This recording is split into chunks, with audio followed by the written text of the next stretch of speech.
Good morning. I'd like to talk today about the upcoming summer solstice, so let's see if I can share my screen and we can get started. This will take just a couple of minutes. I have to get rid of some panels so I can see what I'm doing here. And I think we're about ready. Okay, we're ready. The summer solstice 2025. Now, first off, this diagram of the changes in the sun's declination, how far it is north or south of the celestial equator. This shows exactly why the equinoxes and solstices are turning points. This graph starts with the sun at 0 degrees Aries, the spring equinox, and it also has 0 degrees declination at this point. And as we move into the summer, the sun moves further north. It reaches its maximum northern latitude of about 23.5 degrees north at the summer solstice. And after the summer solstice, well, this is going to be a turning point. Things turn around from the spring equinox to the summer solstice. The sun's northerly declination is increasing. After the summer solstice, it starts decreasing. So this is a turning point. And then when we get to the fall equinox, the sun is at 0 degrees Libra and once again at 0 degrees declination. And this is another turning point because things are going to shift from northern declination to southern declination, from positive to negative. And also, you can look at this graphically and see the graph changes from what we call concave down. That means it looks like a cup that's turned over and will spill water, to concave up. That's like a cup that will hold water. So this fall equinox is a turning point, and the sun moves further and further south, and declination gets to about 23.5 degrees southern latitude. And that is going to be at the winter solstice, and this is another turning point. And after the winter solstice, the sun switches from decreasing in declination to increasing again until we get back to this next turning point, which will be at the spring equinox again. So equinoxes and solstices, they're always turning points, period. And as such, that puts a little extra emphasis on things. Now let's see. We'll look at a few graphs that show the transits coming up. We're going to talk about roughly this period from the summer solstice to the fall equinox. And what will be going on during a lot of this period is this conjunction between Saturn and Neptune in Aries. It's not going to be exact, but it's going to be within 1 degree of being exact for almost the entire summer. We have a few aspects here, but these occur before the summer solstice. So one of the main things going on for the world this summer is that conjunction of Saturn and Neptune, and this is going to bring about a dissolution or dissolving of certain structures and a creation of new structures. And actually, this can work out in a lot of different ways, and it almost always does. If Neptune predominates in a situation, we see dissolving of structures. But sometimes in a situation, Saturn will predominate, and that means there will be a person or people who do their darndest to curb the influence of Neptune. They will clamp down on freedoms and information, and be very restrictive in an effort to preserve these structures and keep them from dissolving. And we tend to see that kind of oppression also happening during Saturn-Neptune conjunctions. But there will be some situations where Saturn and Neptune work together in a more coordinated way so that some structures will dissolve and new structures will take their place. New structures and new ideologies, new ways of looking at things. Now, even when they're working together in a coordinated way, the outcome will not necessarily be good. The new structures that come in, they could be bad structures. It could make things even worse. That is what happened around 1917, 1918, when we had the Bolshevik Revolution in Russia, and that brought in communism into the Soviet Union. The old Tsarist structure came down, but something very oppressive rose up to take its place. On the other hand, in 1989, the change was more positive as the Soviet Union and communism began to dissolve in several places, and many countries broke away from the Soviet Union and chose democracy and freedom over communism. At the same time, the Berlin Wall fell, and we literally saw that structure dissolve before our very eyes. Okay, so this is one of the main things that'll be going on this summer for the world, that Saturn-Neptune conjunction. Now, if we look at some of the minor aspects, specifically semi-squares and sesquiquadrates, which cause tension, but they're not as strong as squares, but they can be breaking points. And in the latter half of August, Jupiter will be making a semi-square to Uranus. Well, they're both bad and good ways that could work out. On the one hand, Jupiter, of course, it always expands things, increases things. Uranus breaks up the existing pattern, is connected with revolutions. We could see more rebellions, for example, in the latter part of August.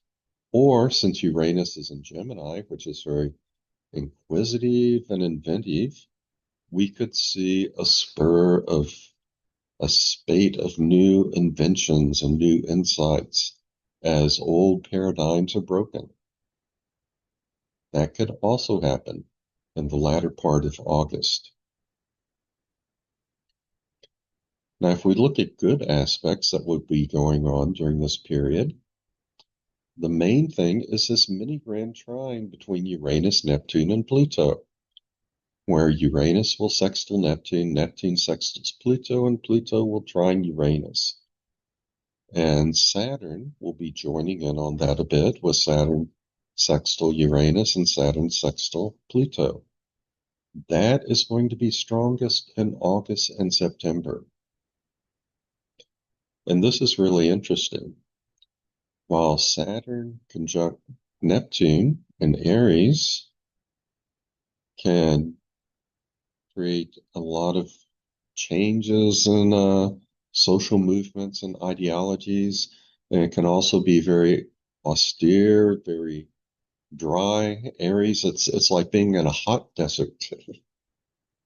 While all of that can sometimes be difficult to endure, these sextiles and trines between the outer planets are going to bring about something more wonderful. In some instances, for a few individuals, this is going to be a very wonderful and enlightening period. This is going to be a time when some higher impulses, some more transcendent drives inside of us are going to be working well in a very coordinated manner. For everyone, this will bring about an awareness of new perspectives and something of a liberalism a more progressive, more transcendent kind of thought will occur. Everyone, to some extent, will have a more global perspective on things. And this can bring about some very wonderful results for the world. Lots of new understandings, new and transcendent ways of being. Now, on a slightly lower level, much of this will also be expressed in terms of protest movements, people raising their voices. We have Uranus making a trine to Pluto. This will become exact next year, but we get within 1 degree of exact this year. But this is a continuation of the Uranus-Pluto conjunction that occurred in 1965, and again a couple of times in 1966. And that conjunction brought about all the tremendous social revolution of the latter part of the 60s. We are still developing that cycle. We're still working with the things that began in the latter half of the 1960s. And during some of the Obama years from around 2012 through to 2015, we had Uranus square Pluto, and that brought back that brought in a conservative backlash against all this liberalism and progressivism. But now we're getting to the trine where the transcendent drives represented by these two planets, the creativeness of Uranus, the transformational energies of Pluto, they're working together in a very coordinated fashion. And this can represent a return to the kind of progressive politics of the latter half of the 60s, as people once again acquire this more global perspective on things. And as a consequence, we will see probably more and more people taking to the streets, participating in mass protests, and this has already begun in America. We recently had the No Kings protests, where about 5 million people across the country came out to let themselves be heard.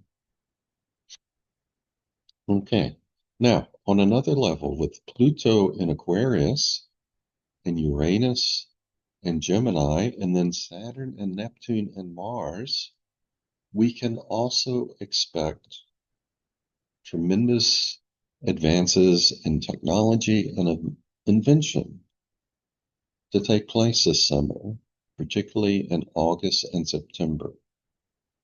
And even if things are not fully developed at this time, the inspirations for many new ideas, many new inventions and applications and technology will come at this time.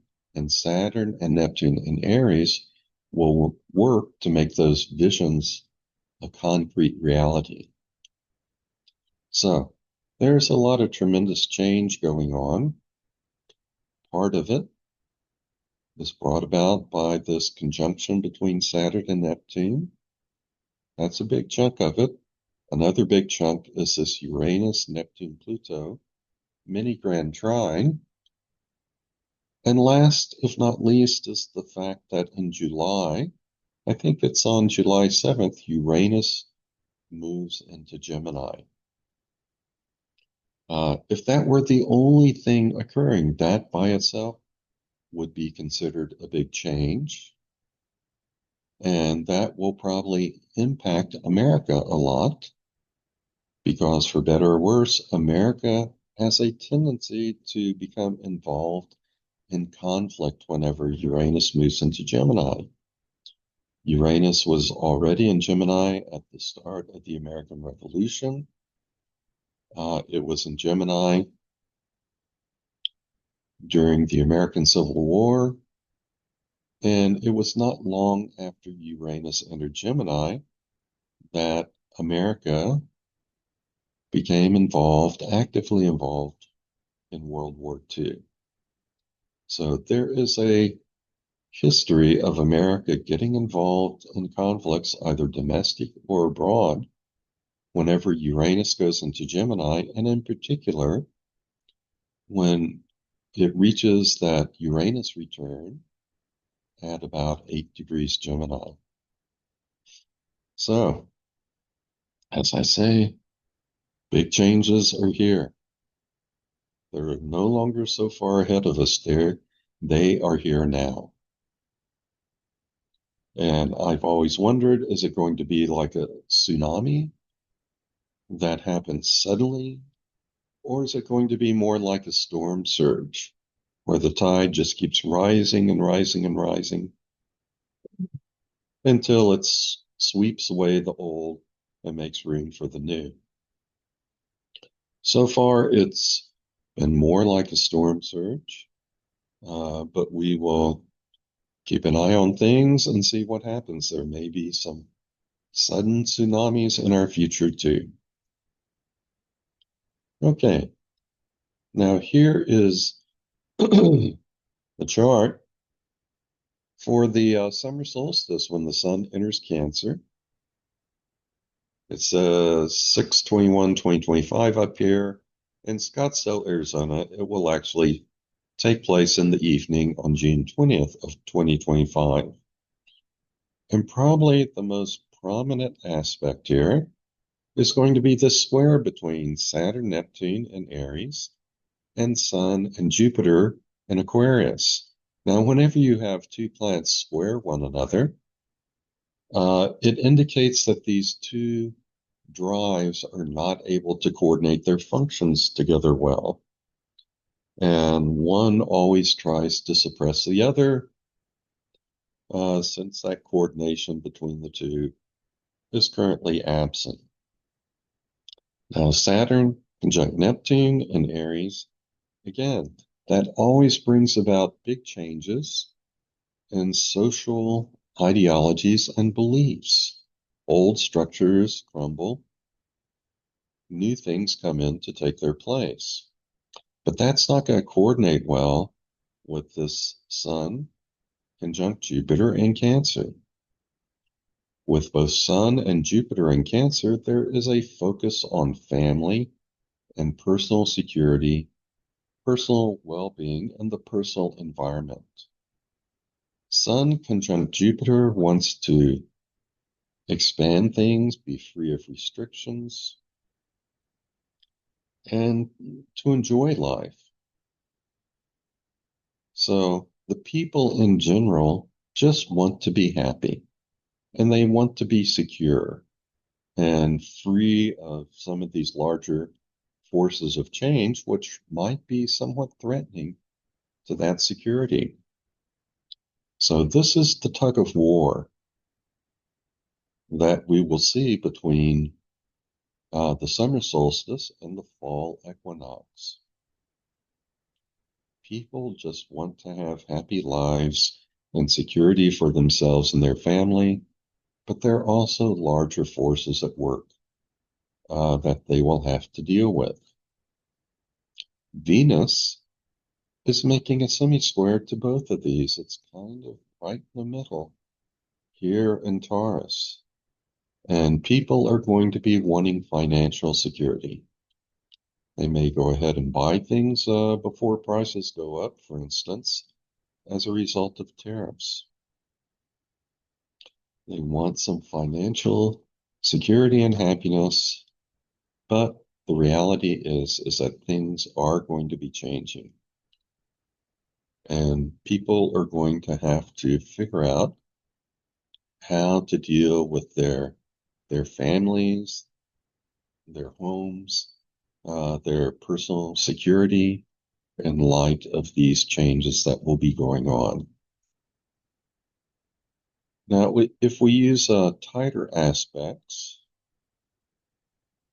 here we can see what is strongest is going to be that Jupiter square Saturn and Neptune.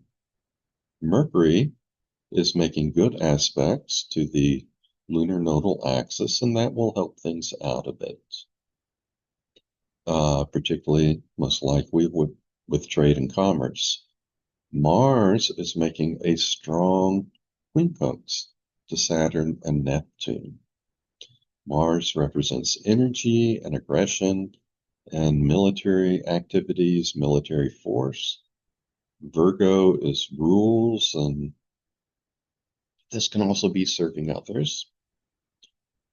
And the quincunx is an aspect of adjustment. This is saying that as we see these broad changes occurring in societies around the world, militaries are going to have to adapt. And also, the sign of Virgo, it's the sign of workers. Workers are going to have to adapt to all of these changing circumstances. So, one way or another, everyone is going to have to make some adjustments, adapt in some way to the big changes in society that Saturn conjunct Neptune in Aries will bring about. This conjunction will become exact within the first degree of Aries on February 20th of 2026. I've talked in other videos about how momentous that time is, but let me remind you that this is occurring. This is not just another Saturn-Neptune conjunction that occurs about every 36 years. This is happening at the beginning of the zodiac, at a point that we call a world axis. And the last time Saturn and Neptune were conjunct in the first degree of Aries, I think it was in the year 4361 BCE before the Common Era. It could be 4631, but I think it's 4361. My memory is a little fuzzy at the moment, but the main point is it was roughly about 6,000 years ago. And it was a point in time that many historians designate as the dawn of civilization. So with luck, mankind will also be on the precipice of another evolutionary step forward for humanity. If we're not so lucky, this will be the end of humanity. Our cycle began 6,000 years ago. If we don't take care of problems facing us, we could see something of an ending of humanity's glory. But I'm kind of optimistic right now and hoping for the best. Okay, on July 4th of 2025, Neptune is going to turn retrograde in Aries. Now, this summer and a bit into the fall, we just get a taste of Saturn and Neptune in Aries. They're going to both turn retrograde, and later on they will both move back into Pisces. At the moment, on July 4th, even though Neptune is turning retrograde, and retrograde always it always puts the brakes on something. It's always like something inside of us says, wait a minute, let me think about this for a while. And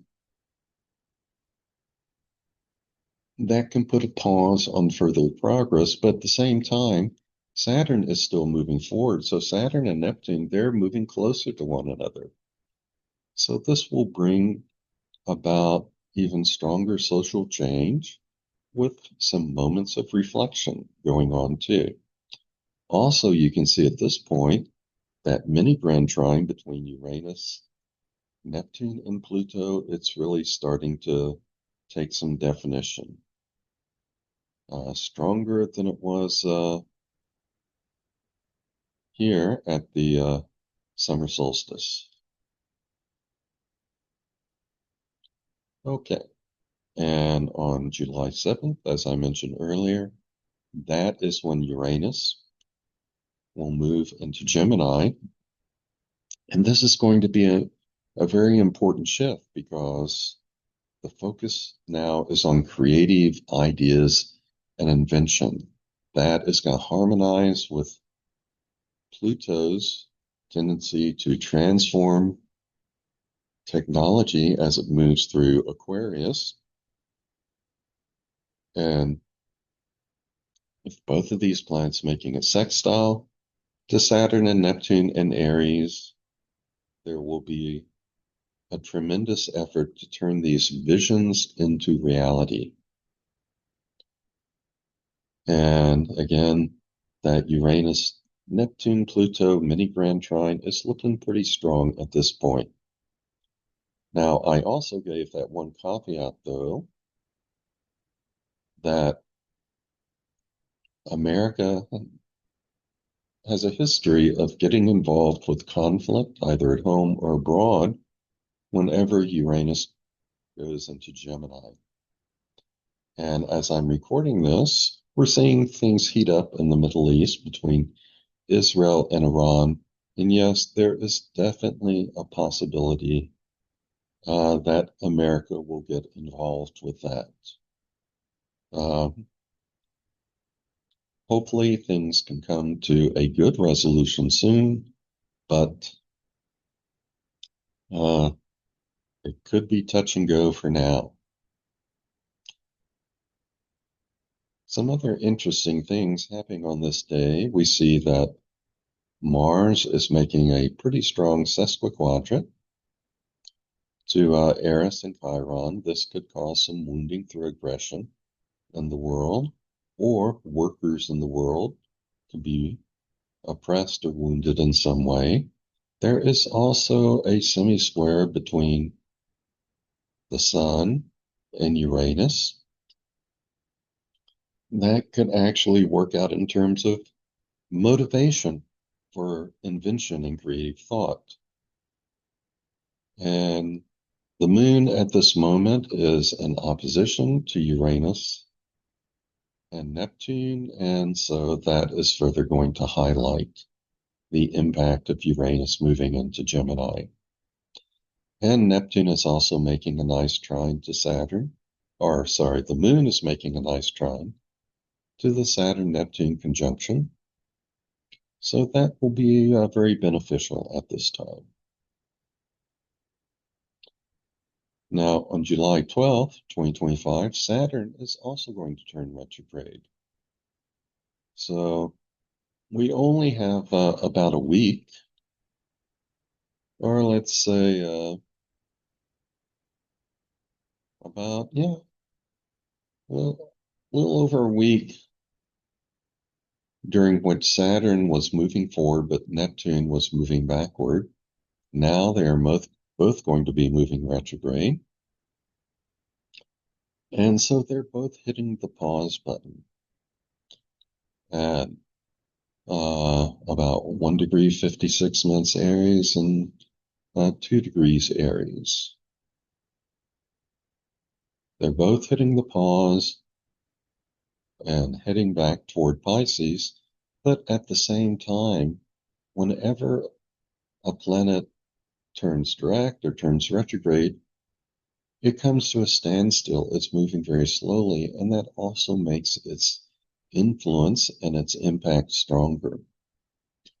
So in early July, despite the fact that they're both turning retrograde, they're both going to be very strong in their influence at this point because they have come to a standstill, momentarily to a full stop. So again, keep an eye on what's going on during the first couple of weeks of July. It may tell us a lot about what to expect in the future when Saturn and Neptune become exactly conjunct in that first degree of Aries. Again, we still have the Uranus, Neptune, Pluto mini grand trine going on here. And we see that Mars is working its way toward a conjunction with the lunar nodal axis, which will intensify all aspects of its behavior. It will intensify everything we associate with Mars, whether it be physical activity, assertion, aggression, or the workers, since Mars is in Virgo. Okay, and that conjunction with the lunar nodal axis and Mars, that happens on July 20th, and Venus and Gemini is going to be making a strong square to the lunar nodes. So this could be a very interesting time when something could happen. A day or two on either side of the 20th is a time when aggression could break out, but there will also probably be talks going on to try and diffuse things. And it might actually be the threat of aggression or some aggressive actions which make it more urgent for the crisis to be avoided through diplomacy. So we see both things going on at that time. On the 30th, Chiron is going to turn retrograde, and that should be interesting. We often associate Chiron with wounding, also with healing, but at its finest, it's this drive toward transcendence, to go beyond the visible world into the invisible transcendent realm. That is a drive and influence that in most people it operates on a subconscious level. Some people, however, are consciously aware of the influence of Chiron in their lives as it nudges them toward transcendence. With Chiron turning retrograde, this might be more favorable for finding joy and transcendence within rather than without. Also, at the same time, you can see the Uranus, Neptune, Pluto mini grand trine with Saturn involved also. It's still very strong at this point. Okay. And let's see, what do we have next here? Next, we have Mars moving into an opposition to Saturn and Neptune. This will last for a few days. And there is some debate over how malefic or how benefic this opposition will be. In general, whenever you have two malefics, such as Saturn and Mars, in opposition to one another, you expect aggression and frustration to combine in a way which can be very explosive. But there are also some things going on which could ameliorate the tension involved. For example, Mars rules Aries, and Saturn is in Aries. And Saturn is also exalted in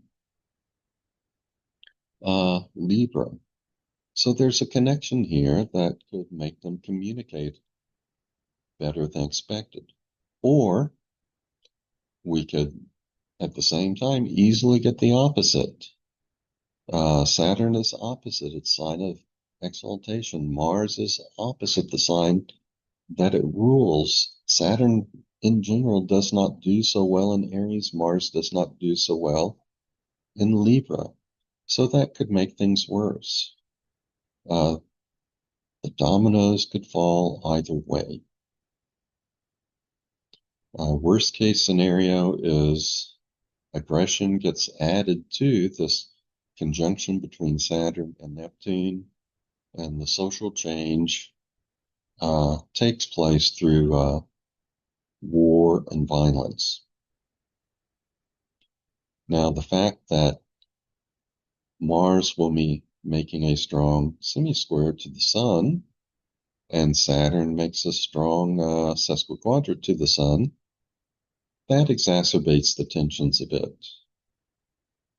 Of course, we also have Mercury in opposition to Pluto. That can lead to some angry or powerful rhetoric. But at the same time, there are some good things going on. We have a grand trine here between Mars, Uranus, and Pluto. And the mini grand trine is on top of that, creating this kite formation. So this is a very powerful configuration for harmonious change. So all of, or whatever discord is felt as a result of these oppositions, and even the semi-squares and sesquiquadrates, it could just be motivation for a more coordinated type of dialogue and change that could take place. So I'm going to try and be optimistic on this one. It is possible that we could get the worst of this Mars-Saturn opposition, but it's also quite possible that this opposition could be the motivation for very beneficial change.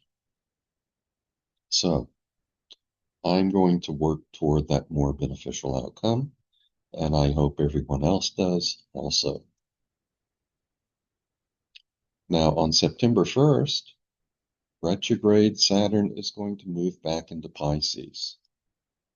So it had that summer fling with Neptune and Aries, but it's not ready to commit yet. It's not ready to commit to these social changes.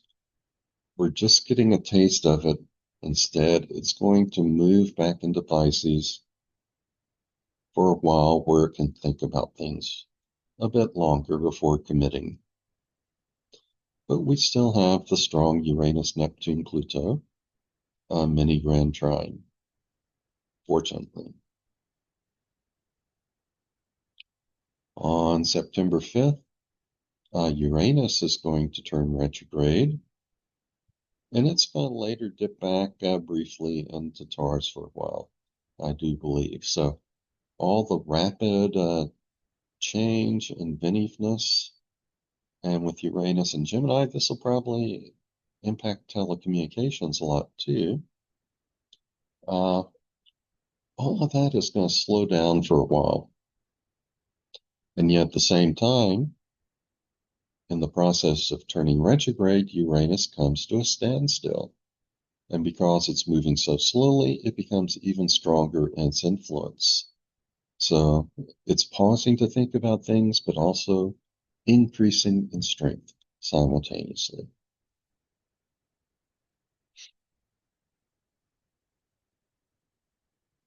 Now let's see. On the 7th of September, we have a lunar eclipse. And this one is going to feature this very strong mini grand trine between Uranus at 1 degree Gemini, Neptune at 1 degree Aries, Pluto at 1 degree Aquarius. So the fact that we have such a strong mini grand trine at the time of this eclipse, that's going to be something very beneficial for the world. This will add extra strength, extra emphasis to this mini grand trine. And the fact that Jupiter is making favorable aspects to the lunar nodal axis, that does not hurt one bit. So the eclipses we have in September, they could bring about some very beneficial, transcendent things into the world. And as I said at the start, this very harmonious configuration between Uranus, Neptune, and Pluto, for some people, it's going to bring about wonderful spiritual growth and enlightenment. For everyone, it's going to give all of us new perspectives and more global view of things. And this is going to tend toward 1960s style progressivism and liberalism. So there could be some wonderful things coming, aside from just tremendous advances in technology and new inventions, new creativity. Let's see, on September 16th, we have Saturn making an exact opposition to Chiron. Take a couple of days before this and after this. This could be a time in which we see some wounding in the world as a result of aggression. But at the same time, we have some favorable aspects. We still have the strong Uranus-Neptune Pluto mini grand trine, and Venus is making a strong trine to Chiron, sextile to Mars. It will be trying to make peace between these two planets. So hopefully things won't get as bad as they might. We also see the Sun moving um, into opposition to Saturn. So there's a little bit of a restrictive influence being felt here too. And that will take us to the September 21st solar eclipse. And at the time of the solar eclipse, we have a very strong opposition between Sun, Moon, and Saturn, Neptune. And actually, this is very reminiscent of what we saw, I think, back in August. Let me go back here. Yeah, to August 8th, when we had Mars in opposition to Saturn and Neptune. But at the same time, we had this very beneficial kite formation. Let's go forward to the solar eclipse. And there we are again. We have another strong opposition to Saturn and Neptune, but also this very strong kite formation, which can help release a lot of the tension. We also have Mars making a square to Pluto. So there will be some aggressive things going on, either being caused by nations, people, or even Mother Nature. And we have a square, pretty strong square between Venus and Uranus. Venus represents the values, and Uranus is trying to break up that pattern. So something is happening that is trying to change people's values. Other things are happening that are making people feel very aggressive or violent. Or as I say, Mother Nature may be a source of violence at this time. And with Sun and the Moon in Virgo, representing in some respects are the old rules and laws, ways of doing things, also the workers of the world. They may be feeling the winds of social change. But this beautiful kite formation we have, the Grand Trine and this mini Grand Trine, that can help release a lot of that tension and provide pathways for change, which will not be quite so difficult and so disruptive. So again, that is what I am hoping for.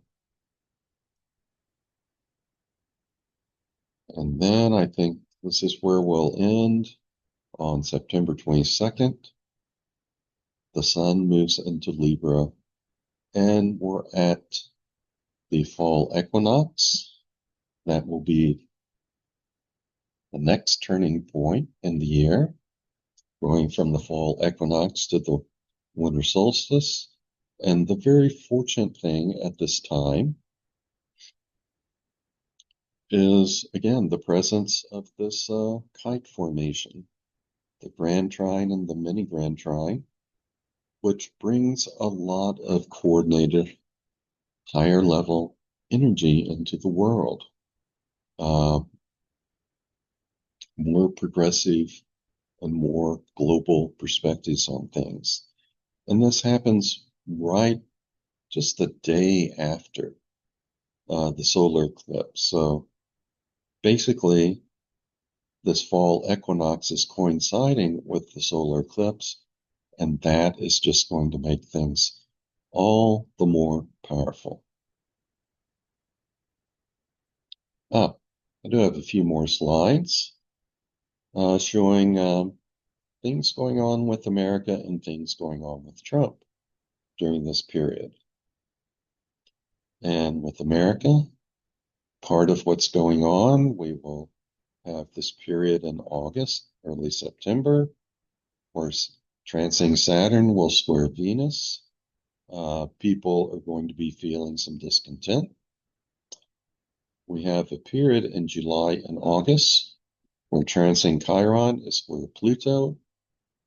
It doesn't become exact this year, but this could cause some wounding to either America's power or to its leaders, Donald Trump in particular.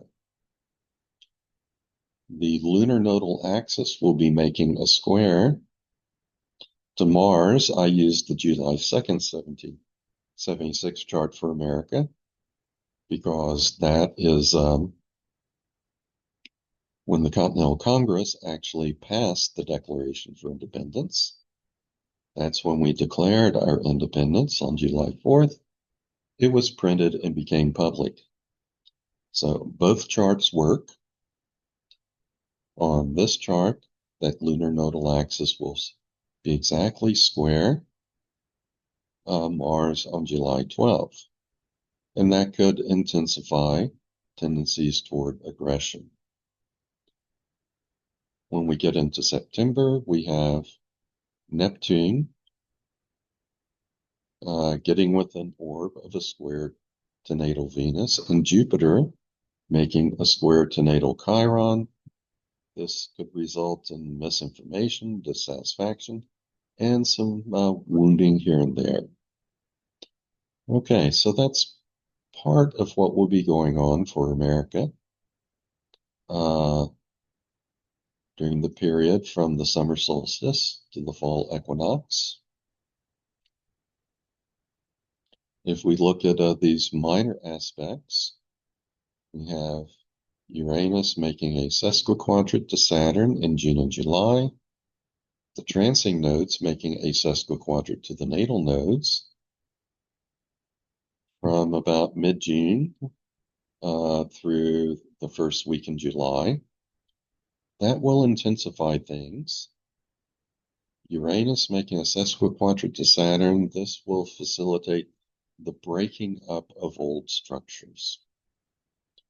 Sesquiquadrates can be turning points. They create some tension, but they're not as strong as a square.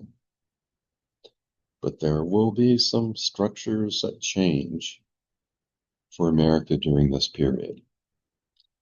If we look at the good aspects from the trines and sextiles, from the summer solstice through the fall equinox for America, there are none.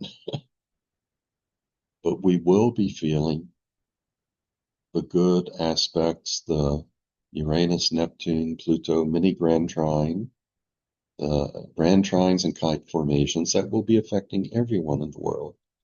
That goes for America too. So we do have some positive things that will influence us, even though there aren't any trines or sextiles particular to our country going on in this period.